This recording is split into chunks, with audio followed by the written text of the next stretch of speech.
ভিডিওটা শুরু করেছিলাম ব্যাগ গুছানো থেকে। আমি না ঝটপট আমার ব্যাগ গুছিয়ে নিচ্ছিলাম। আসলে আজকে আমি রাত 11টার দিকে বেরোবো। তো আমার ট্রেন আছে। আর কোথায় যাচ্ছি, কেন যাচ্ছি তোমরা পুরো ভিডিও দেখলে অবশ্যই বুঝতে পারবে। আর আমি না আমার মেয়েকে রেখে যাচ্ছি। এটার জন্য তো খুব মন খারাপ করছিলই আমার।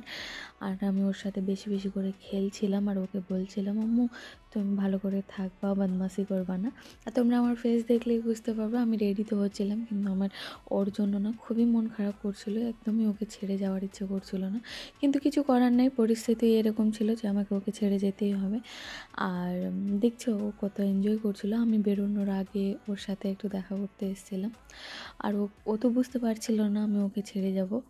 ও খুব এনজয় করছিল, খেলছিল।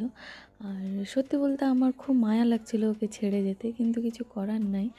বাইরে প্রচুর ঠান্ডা, প্রচুর ঠান্ডা। ওকে নিয়ে গেলে না খুব অসুবিধা হতো। আর আমি খুব তাড়াতাড়ি আবার ওর কাছে চলে আসবো। তো আমরা চলে গেছিলাম ভাই আর আমি স্টেশনে। আমাদের ট্রেন চলে এসেছিলো। দিল্লি স্টেশনে পৌঁছে গেছিলাম। তারপর আমরা ক্যাব বুক করে এয়ারপোর্টে চলে গেছিলাম। দিল্লি এয়ারপোর্টে আমাকে ভাই রাখতে গেছিলো।